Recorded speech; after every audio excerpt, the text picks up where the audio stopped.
जय गुरुदेव। आज का टॉपिक है देवासुर संग्राम। देवासुर संग्राम किसके बीच?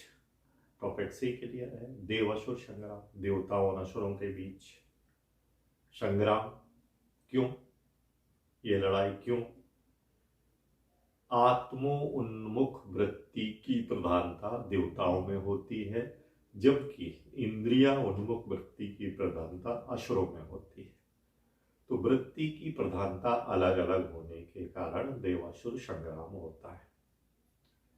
जब संग्राम होता है तो इसका कारण सामान्य रूप में कैसे समझेंगे?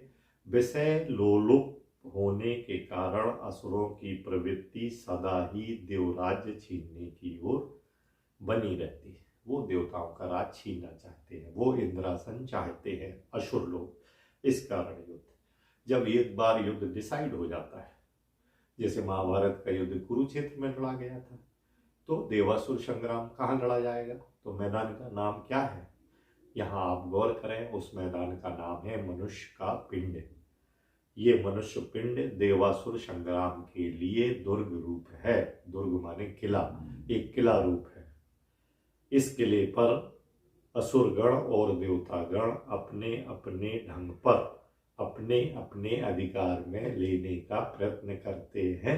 इस कारण ये जो है संग्राम हुआ करता है, क्योंकि ये मनुष्य पिंड सुर दुर्लभ है। मनुष्य पिंड में पाप पुण्य से संबंध युक्त कुमति और सुमति का युद्ध चलता रहता है। देवासुर संग्राम के 3 स्वरूप हैं। प्रत्येक पिंड में क्लिष्ट और अक्लिष्ट वृत्ति के नित्य युद्ध प्रकट होते हैं। प्रत्येक मनुष्य पिंड में क्लिष्ट और अक्लिष्ट वृत्ति के नित्य युद्ध प्रकट होते हैं।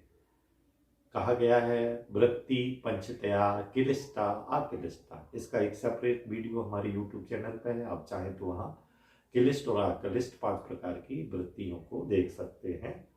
सामान्य रूप से मैं बता दूं, वृत्ति माने होती है स्पिन, जैसे फोटोन की स्पिन 1, इलेक्ट्रोमैग्नेटिक फोर्स की जो वृत्ति है या स्पिन है वो 3/2 वगैरह वगैरह वगैरह। तो इसका एक सेपरेट वीडियो डालेंगे। यदि इस वृत्ति को, यदि इस युद्ध को देखना चाहे या वृत्ति को देखना चाहे समाज में, तो कैसे देखते हैं? जब भी कोई मनुष्य सामाजिक या राजनीतिक कार्य करता है, यदि वो विषय लोलुप नहीं है तो ये देवताओं का कार्य है, और विषय लोलुप है तो ये असुरों का कार्य है। जब जब असुरों की विजय होने लगती है, तब तब ब्रह्म की शक्ति महामाया की कृपा से असुरों का पराभव होकर सूक्ष्म देवराज में शांति स्थापित होती है। इसी प्रकार मनुष्य के पिंड में जब भी मनुष्य पाप पंच में फंस जाता है, तब उसका दलदल से निकलना जब कठिन होता है, ऐसे समय में देवबल या गुरुबल ही सिर्फ एकमात्र सहारा होते हैं।